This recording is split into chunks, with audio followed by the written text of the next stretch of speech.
Hey everyone, Ben here. In this Captain's Insights, I want to share you how I vibe coded the analytics setup for our newest startup called Bridesmaid. I want to make sure that I get clarity before I start spending more money.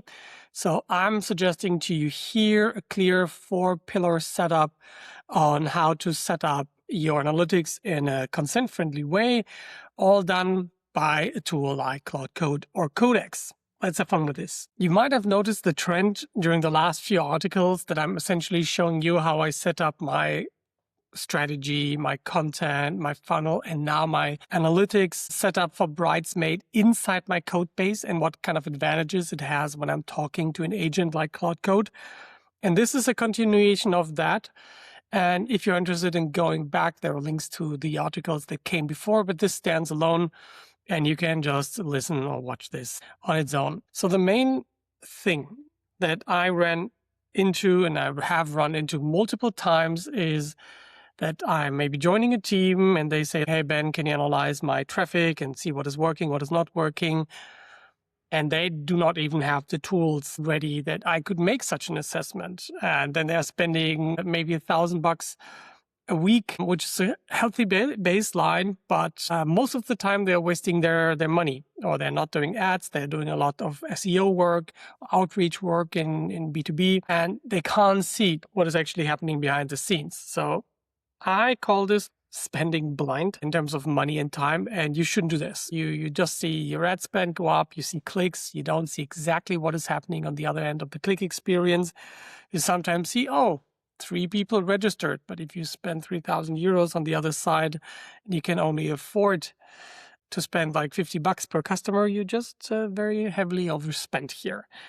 And on the other side, if you do what I'm going to show you today, you will be able to trace every sign up back to its original source in case you have spent money for that, how much money you have spent, and it will respect consent and user choices and everything. And it doesn't require you to know any code.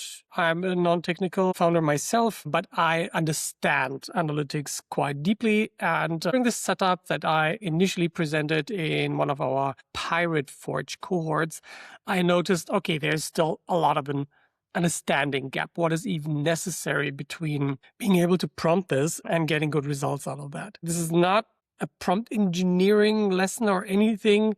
It is more like, what does your analytics setup actually need to cover so you don't run into this particular problem? So we have documented everything pretty well in the Growth Codex, how I think about analytics, how to set it up. So if you're interested in that, that is fine. Another reason of context that you should be aware of is that I like to spend maybe 100, 200, 300 bucks initially in a project before really stepping on the gas with marketing, just to see how people are engaging with my messages, if the funnel's actually converting or not. I think I'm now kind of 9 times founder, and I don't have the patience anymore to wait for slow growing organic results. I invest in that, but I need early traction just as well for me to make sure that the time I invest in organic social or organic SEO and GEO is actually towards the right content for the right people that are actually willing to convert. This is where I'm coming from. So let me explain the 4 core pillars on which I would recommend everyone by analyzing their setup. All starts with consent gating. I'll show you that in between, but everyone knows these cookie banners by now. This is the one for Bridesmaid, where you have to make a choice, accept or reject. And depending on the choice, different tracking methods are being used. So I use iubenda for that. You can use any cookie consent solution that you like. What I like particularly about iubenda is that they also generate the privacy policy for me. And for most tools that I use, they have presets. I just need to say, like, I'm using PostHog, let's say, and it will know. Then after you have chosen like your consent solution, that trickles down to, hey, has the user said they want to have marketing tracking enabled or just measurement? And then you can fire something like a behavior tracker like PostHog. I'm going to show you more screenshots below. This shows you how is the user behaving, where did they come from, how did they enter your funnel. You can even watch like a session replay, and that helps you to understand what your user is doing and gives you a lot of ideas like where are they maybe stuck and what could you do about it. Then if you do any type of advertising, you should always integrate your pixel of the ad platform. In this case, it's going to be with Meta ads, because this conversion tracking is not just for us humans to report more precisely later and make judgment calls. It's also for the algorithm that is finding you the right people among millions, showing them the right ad at the right time. The more feedback you give back to these ad platforms, if the user consents, the better it can improve itself. And then, last but not least, I figured out with my last startup, the Captain, that was my first SaaS that I vibe coded myself, and that is the code base that later became the new pirateskills.com, is that you can have wonderful first-party attribution tracking in your own database, meaning that you can see for everyone who signed up where they are originally from without like having to collect personal identifiable information in addition to that. All right, so these are the 4 pillars, and we need to build those one by one. My business home base is in Germany, so I have to be fully GDPR compliant. If you can be more relaxed about it. But I'm not missing a lot these days, even though I adhere to consent policies. And you never need 100% of people to consent to everything. It's enough of about like 50% consent, and you get more than enough data back for all that you need to learn. There are always points in between where you get the absolute truth. And just because you're missing out like the exact user behavior of 50% doesn't mean that you can't learn.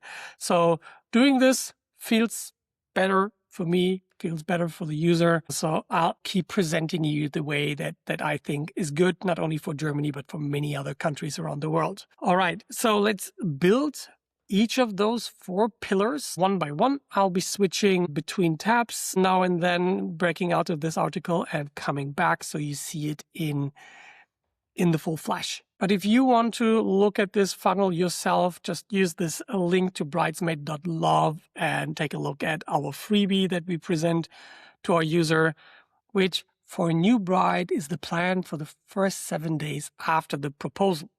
There's an A/B test running that I'll reveal in 2 weeks after we have more results in. But you can take a look yourself. I built the whole thing with Claude Code, was working mostly on Opus 4.8. And I started with the cookie consent. So the first pillar is cookie consent, as you can see on the screenshot here, demanded by European law. And I use a tool called iubenda because it not only covers the cookie banner for me, but also the consent.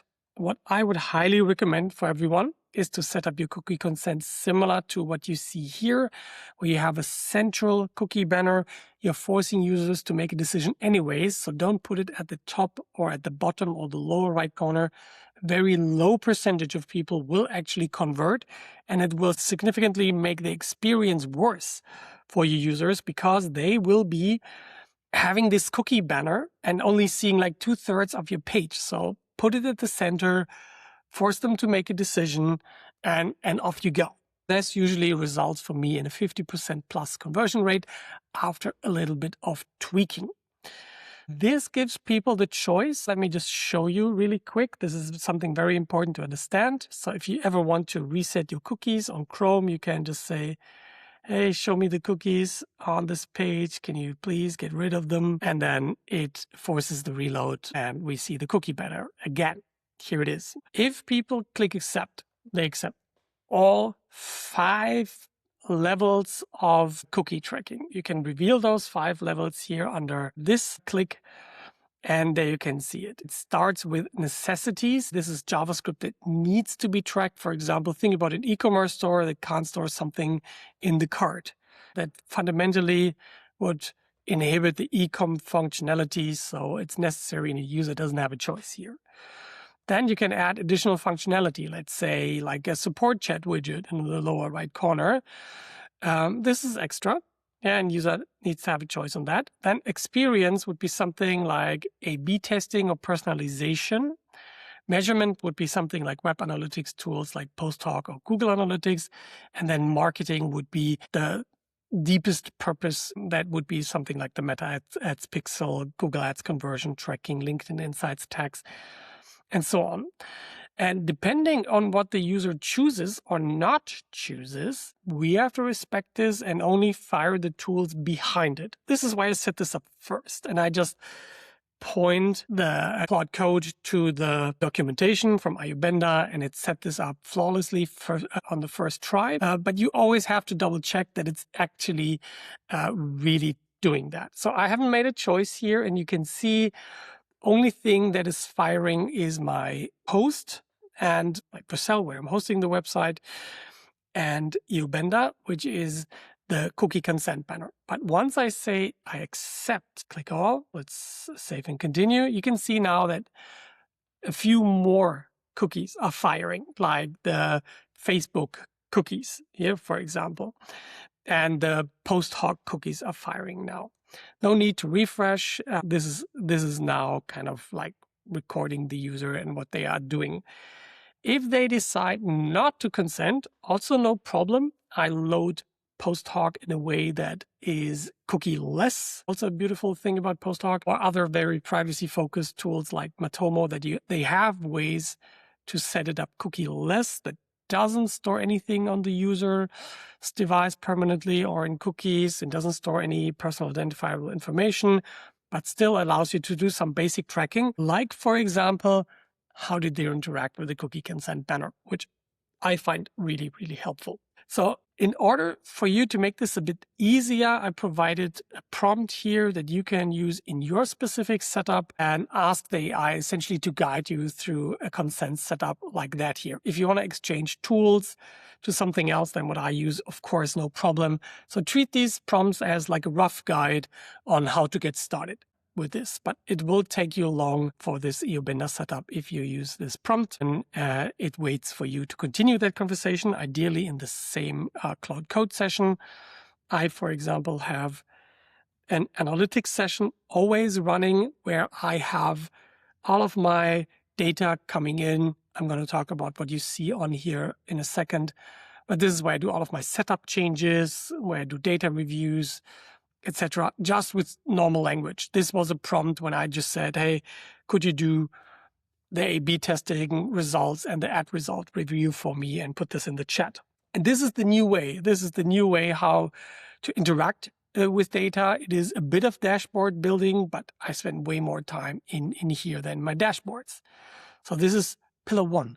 You got your consent gate set, and this makes talking to everyone in compliance much, much easier when this is done first. Now, on to the second piece. The second one you want is behavior analytics. And this I love to do in a tool called PostHog. This chart shows, for example, how many people have visited the page in total, independent of consent. And the purple line shows like how many people consented. The ones who didn't consent were tracked in a way that is, as I said, cookie-less and doesn't invade their privacy. But all of the deeper tracking in PostHog that I'm going to show you in a second is only done for the people who have consented to this. I can also see the conversion rate of consenters. That is roughly at 40% at the moment. So 40% of people who visited the landing page say, yes, I want to be tracked. And this is not enough for me yet. I usually want to optimize until I have it around 50 to 60%. I essentially want to go above half of the data, and then I'm happy with it. Let's see how far I can bring it. What PostHog does for you is really pretty nice. I have a dashboard here that you can see that it has been extended since the last screenshot was taken. Here you can see the landing page traffic from June 5th. Why June 5th? Because as you can see, this is super fresh, this launch preparation. Before June 5th, I was doing a lot of user testing and own signups and verification that everything works. But from June 5th, the Meta Ads campaign that I will talk about next week in more detail has launched. So this is just normal user data, not a lot of traffic from me and Christina. And here you can see 40% of people who visited the page consent to tracking. From those who consent to tracking, 46% actually start the sign-up process. This is when somebody says, hey, this is an interesting lead magnet. I want to have this conversation with the AI and get my 7-day plan for my wedding. And then they click on any of those. And then they're being led to app.bridesmaid.love. This is now where the web app is starting, where they need to sign up and where they then can actually use the agentic helper. And there is a custom onboarding there. It's really quite nice if you want to try it out. So 46% start this setup process and 30% finish it. I'm not happy with this. Not happy at all. So I'll need to improve. These numbers look good, but they are not good. So let's calculate this. 30% of this. This is 15% of people who land on the page actually sign up. If this was the average over all session, this would be fine. But I have checked this. This is together with the people who have not consented, we are going way below that. And I'm not having that. I need 10, 15, 20% sign-up rates across all sessions. Then I'm happy. Otherwise, I know I still didn't 100% nail the messaging and the prompts on the landing page and the conversion experience. I also see on this dashboard things like my meta ads. I can, here are the live meta ads. You can see we are probably a few euro beyond that. How much have we spent here? 127. And if I refresh the data here, it would also say 127. But we spend money so that users see the ad, impressions, and then they click. So 79 people clicked. And so far, 4 people converted from this ad. Let's calculate that. 4 divided by 79. That is a 5% conversion rate. Fuck that. Yeah, I'm not having it. This is better than in the beginning because there is an A/B test currently running and the budget has already optimized itself toward the better running ad. But I needed to see this and I wouldn't have been able to see what exactly was going wrong in the beginning. So this is going to be very, very valuable for you if you're not interested in wasting your time and money. And I can see some of the conversions here. There you can see 2 completed registration, but I said 4. I can look into my database and see 4 conversions coming from these campaigns, but I have only tracked 2. Why? Because the other 2 did not consent to cookie tracking. Annoying for me, bit annoying for the training data of Meta, but something that I've learned to live with. So there are other things in PostHog that I really like doing. I like connecting other sources to it. For example, I import my Meta Ads data, my Google Ads data in PostHog so I can see ad spend data in relation to everything else that happens for a user in the app. Import a part of the database content so there is an absolute source of truth that we will get to in a second. But PostHog kind of becomes like my analytics hub and what I talk to a lot through the agent in Claude Code that talks directly to PostHog. But it is the best place for me to build dashboards, to expand on that and to keep learning more about my user. There's also one more feature that I really love, especially in the beginning, that is called session recordings. Here, let's click on this session recording here. Let's refresh. Here we can see a user landing on the lead magnet, actually seeing version A, the previous initial version that is not converting so well, reading actually what they are going to get, and I can already get a feeling. When I see enough of those sessions, what are they doing? What are they thinking? Why are they leaving here? Why are they not progressing to the sign up? And this is highly recommended that you do this for the consenting user, and 5,000 session replays per month are included in the free account from PostHog. And this helps me a lot to understand what is working and what is not working. So let's go back to the article. Now this is pillar 2. And if you take this prompt, it will help you set up PostHog for you. If you want to, like I did, you can decide to use EU hosting, which actually happens in Frankfurt, Germany, or at least like in the EU region space on AWS, where Frankfurt is an important part of that. And it will help you integrate that together with what you did previously with the cookie banner, that the PostHog is initialized for everyone without consent, but in a cookieless way. And when they consent, all of the fancy stuff like the session recording is being enabled, and it remembers when somebody's coming back and a unique user, etc., that it won't do when the user does not consent. So, and the prompts are designed in a way that it kind of takes you along. It will ask you, hey, could you please press this and that button in the dashboard? Can you create an account? And I hope this is really helpful. Looking forward to your feedback on that in the comments. Let's move on to pillar C. I said we need to give our ad platform, like Meta ads here, a chance to optimize itself. For that, we need the events manager. The events manager receives everything that is happening on the page. Again, I'm showing you the time frame from the last 3 days, starting on June 5th, when the ad campaign started. And you can see there are people visiting the page called page views. Then there's another event called content view. That is actually when a user clicks on this call to action button to get there. Any of those buttons are content views. To me, this is just a differentiation between somebody who just landed on the page because of the click. I know they end up here in the event section only after they have consented to tracking. And here I got locked out of Meta. Meta loves to do this. So let's just go back to the screenshot here. And complete registration is another event that is being tracked only when users have consented and they actually completed the sign up. This might be overestimating sometimes, but this is totally fine. I also do what is called browser tracking, so client-side tracking and server-side tracking. This is also all explained here in the prompt to the AI, and that will allow us to convert or like to track more conversions, even if something goes wrong on the user's browser or phone, for example. So this we do because we want our campaigns to optimize themselves. So let's take a look at these 2 ads that I've been running. All right, so here we are again with our ads manager.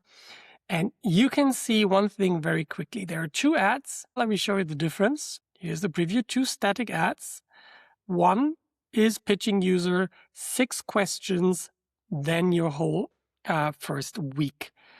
The other one, very similar style, is pitching yes was the easy part. And what is Meta doing? It spends €100 on yes is the easy part and only €20 on the 6 questions. So what is it telling me? Like, are people not clicking on here? Here we can see the clicks. The number of clicks is just bad or worse, depending on like how much money they get. So just look for this quality values, but actually the first one got a higher click-through rate. So out of 100 people, 1.5 are actually clicking on the ad. Everything above 1% is. The CPC is lower, so why the hell is not this one winning? Very easy, because no one signed up from that ad. And that is fascinating. It got enough clicks to it, at least like have 1 or 2 conversions, but it didn't get any. So maybe that's a fluke, or maybe it's a bad message fit. So it started spending the money that it had on this ad. This is having worse data in terms of like click-through rate data, but it has much better data in terms of conversions. I could confirm this also with my other sources like PostHog and the database, that all conversions so far, all 4, came from the yes is the easy part ad. So Meta automatically has shifted the budget. Also, if I look at other breakdowns, let's go for age and gender. Like, who is actually clicking on those ads? This can only be optimized automatically after the user has clicked, consent, signed up. That feedback automatically got back to Meta, and Meta can shift the budget between the different ad groups. And we can see that Meta has heavily shifted the budget towards females 25 to 34, which we believe to be in our core audience, but we wanted to know. While overall, the cost per conversion for Meta was 55, we know it's only half of that because we know it's actually 4, not 2. But even then, those 2 conversions would have been 33, which is significantly less than the overall one. And Meta will learn this over time and spend the money accordingly. So from these 110 euros, let's see how much was spent on this audience. You do not always get the results for that. But let's refresh the data. And then you can now see, 66 was spent on women 25 to 34. And the next biggest one was 34 to 44. We let male in here to see what happens. We will probably kick out males after we learned whether or not they are converting or not.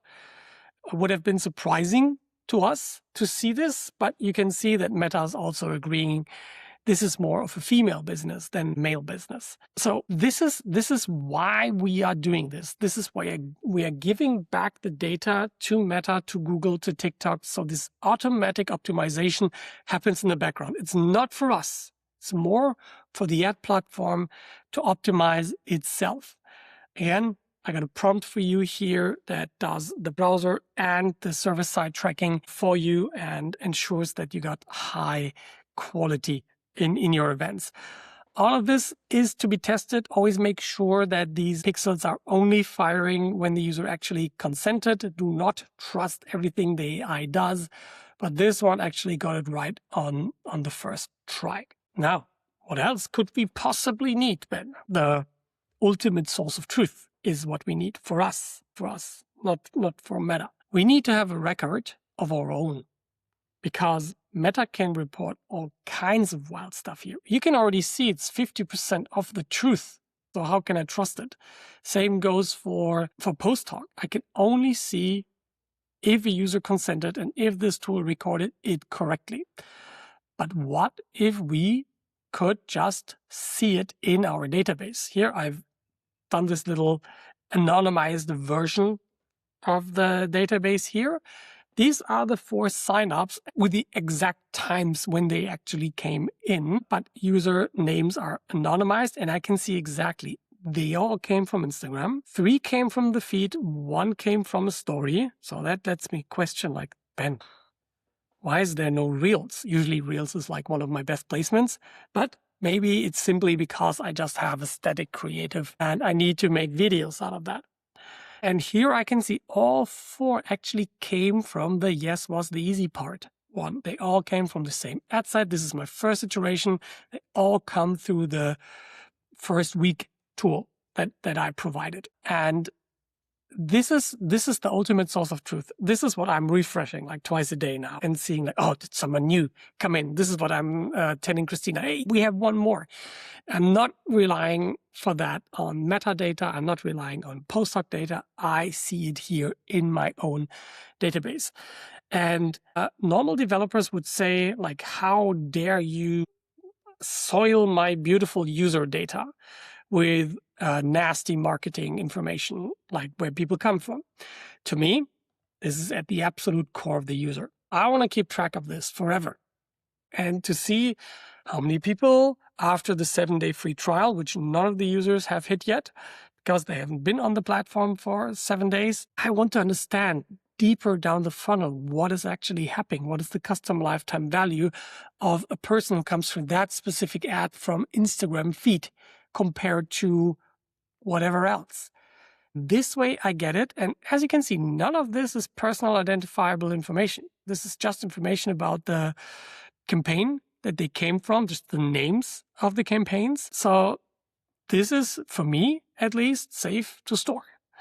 And people consent when they sign up, that they understand this is the type of information that we are storing, not just the cookie banner, but when they submit the sign-up form. And we are very transparent about this. So I really found out the hard way that this is the best way. I did this for the Captain, which turned into the Pirate Skills code base later, and I just love having the truth here. If I look at my bigger database from Pirate Skills, I would say I roughly have attribution data, organic, paid outreach from 80% of people. That is massive. That is absolutely massive. I don't need information from everyone. It's totally fine if they just use their anonymized browser, go to pirateskills.com, sign up. I'm happy with this. But for most people that come through social, newsletter, or paid ads, or outreach, I want to know it exactly so I know where I'm spending my time wisely and where I'm wasting it. So this is, again, the prompt that is adjusting your database to do this. Be careful with any database changes. Ask it to evaluate this prompt if this is sensible in our or your situation, and then make the necessary adjustments. So it's up to your liking. But this piece here, that is the key part of this whole process. You could, in theory, also just start with this before you do all of the cookie consent stuff because of the meta ads tracking, because this should be safe pre-cookie. But you do you carry your own risk. This is not legal advice. All right. So this solves the following problem, that there is a difference between the conversion numbers I see in meta that you just saw, two conversions. Where were they? Here, two completed conversions. We saw different numbers in PostHog. Right now, how many people have signed up? 3 starts, 2 completions here, 2 completions there. Oh, we actually have 4 here as well. But believe me, there's a luck shot that this actually is the same number as in the database. You can keep it like 80% close to each other. And this is truly our job, to make these numbers as close as possible. We got now an absolute truth in our database. You can simply look up, and then the behavior details in PostHog and the metadata here that is always consent limited. And now you can simply say, okay, I saw only 2 conversions, but you know that you have 4 in the database, so you can be more confident in your ad spend. This is really a hard thing to do. So the way you make this easy for you, so it is not all of this technical switching between tabs, mumbo jumbos, connecting data, you just do it in a conversation with your agent. I just showed you this conversation here in my analytics session here in Claude Code. This is where it pulls the ad data, where it spent how much money, the clicks, the conversions, the sign up from the database, and the actual cost per sign up in here. And you can have a discussion about it. Like, for example, the 6 question ads did not get a single conversion. Isn't it time to stop it? You could ask it like, hey, what are your top 3 recommendations to improve our conversion rates? And it will not just do like random ChatGPT conversion rates. It has all of this data context in order to answer that. And we can see this in a second. So I usually have it create a table like this, where I can see my spend. I always look through the click-through rates, and I would have said, oh, the 6 questions, this is a lot better than this one. And it's cheaper, but boom, no conversions. So I can ignore this one. And I also see the difference here between the signups from Meta and the database. And I know I can trust the database more, so this is good to see. I can even ask how many messages have those users sent with the agent. So I can look deeper into the funnel, and there I can see, only 1 of the 4 people was actually engaged and actually typed in 10 messages. So I know I don't only have a sign-up problem at the moment, I also have an activation problem getting the user to use the app. This is always in my mind, what comes after that step. But we'll get into it over the next 2 weeks. So it's also warning me about that. Only 1 person is truly active, and we have 3 ghosts. Yeah, and we should probably pause this 6-step ad. And because of the way I connected my Meta Ads account and PostHog and the database through MCP servers with my Claude Code instance, it's now able to do things on my behalf. So let's see what it's suggesting here. Win the first 5 seconds. 80% of visitors never click on the call to action button. This is the single biggest drop. Now, what to do? Let the test reach significance, promote the winner, then push the same insight harder. So what is he talking about? I'll do that in more detail in the next session, but I have set up what is called an A/B test or an experiment in which 50% of people see one version of the ad and 50% see another version. And there you can now see what the conversion rates are. And right now, it doesn't have enough data to say anything about statistical significance, but so far, one conversion of the 4 happened in the control landing page version, and the other 3 conversions happened in the treatment. If this was now 10 and 30, I would immediately promote this new experiment version of the website as a winner, and I would improve my conversion rate. It's absolutely right to do this for me. Then, second, smooth the sign-up wall. 13 starts, only 4 completion. Even allowing for cross-subdomain, blah, blah, blah. After the first 3, hitting the account creation wall feels a bit like a bait and switch. I absolutely agree. What to do? A one-click Google and social front and center? One click? It suggests to me to add a social sign-up experience for that. That could be easier than asking them for name, email address, and that kind of stuff. That's true, very much. Number 3, make activation automatic. Here it's complaining that not everybody is writing messages. Here it's saying like, kill the blank slate, on first load, precede the conversation from lead magnet context, auto-greet, and put one generated artifact in front of her immediately. Oh, this is good. Right now, when you enter the chat, I actually precede the chat with the questions that I promised them that guide the user through the process. But if I not only add this question, but maybe an outline of the 7-day plan that is empty, I think that would prompt more users to actually answer the first question. I like it. But I could just as well make a decision on my own, like saying the following. I think it's time to stop the 6th question ad, and it will go to my meta ads manager, pause that ad, and all of the money will go through the better one. Then I know my job is to create also more creatives. I can write this down as well. So let's do this.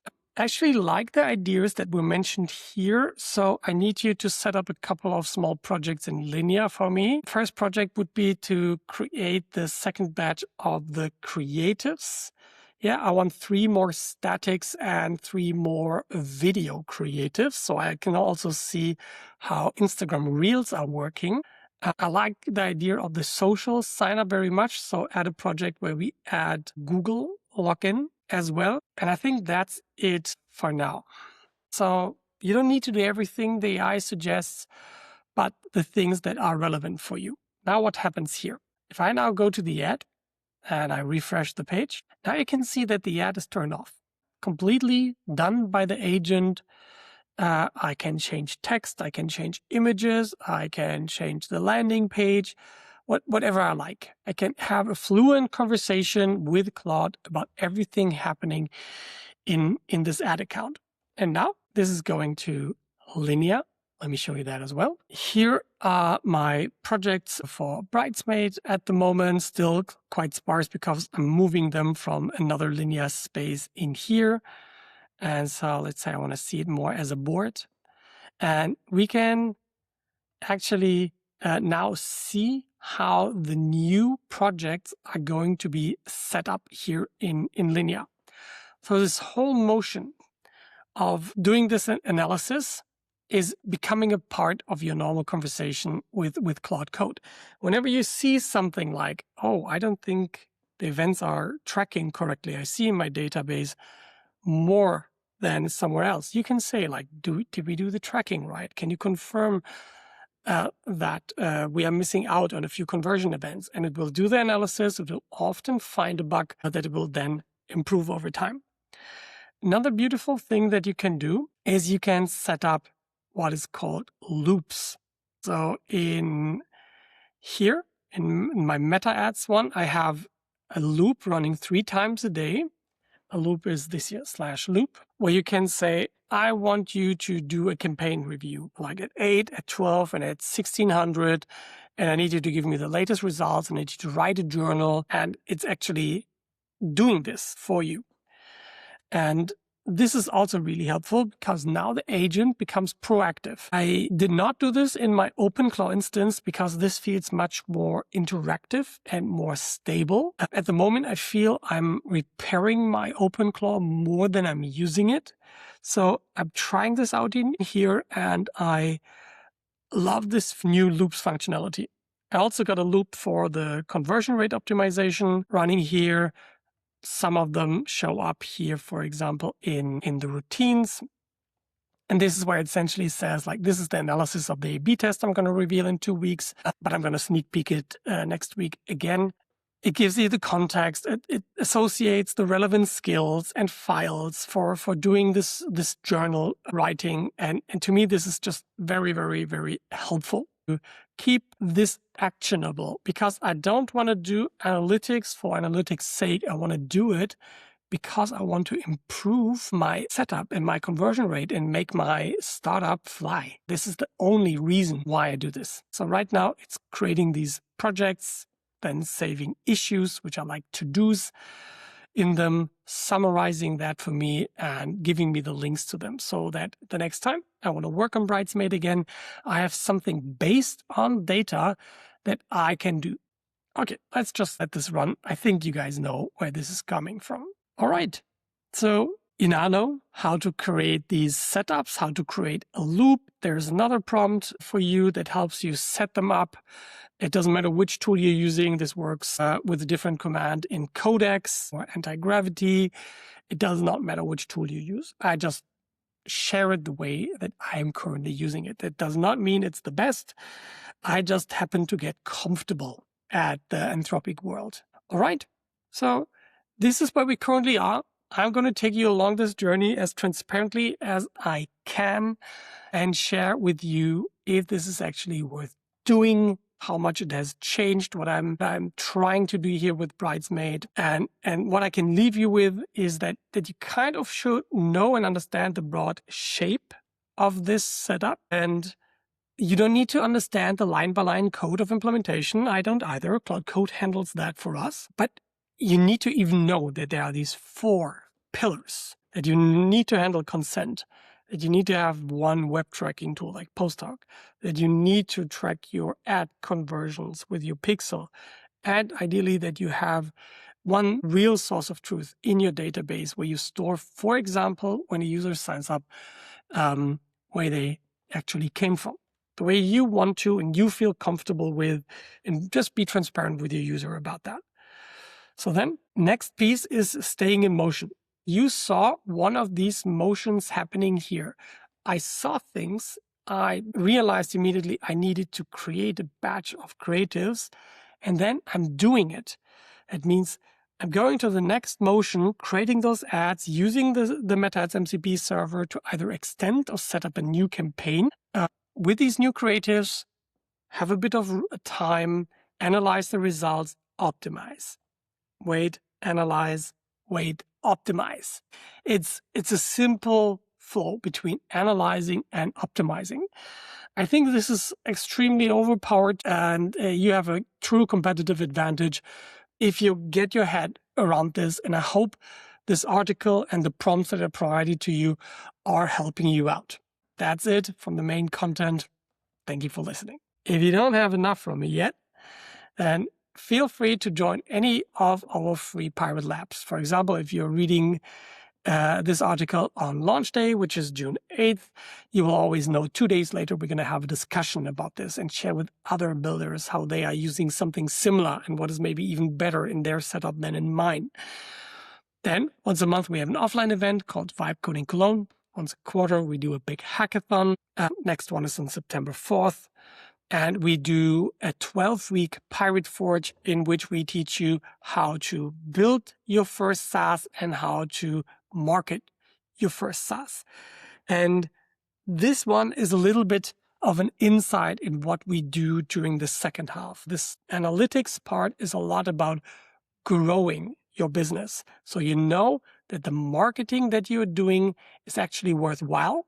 You're not wasting your time, your team's attention in creating content or doing paid advertising.